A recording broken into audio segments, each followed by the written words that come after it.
巴菲特老爺子錯了，而且錯得離譜。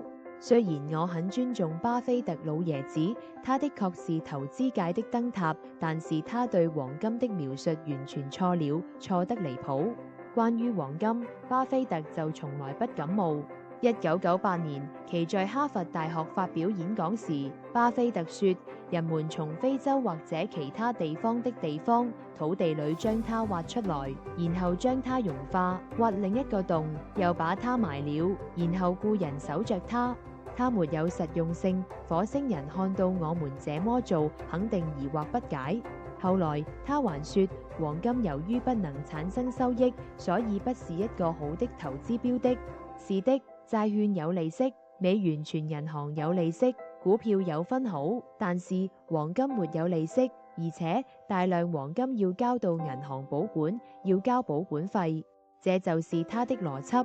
所謂屁股決定腦袋，巴菲特關於黃金的看法和做法，是因為他的屁股坐在猶太大金融資本那一頭，是因為他捍衛的是美國金融大資本的利益，是美元霸權的利益既得者和擁護者。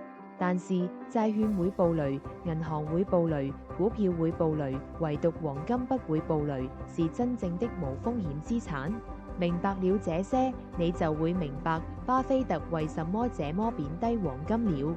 當作為國際信用貨幣的美元霸權即將崩潰之時，黃金作為前國際通用貨幣而閃閃發光，受到世界各央行和人民的追捧。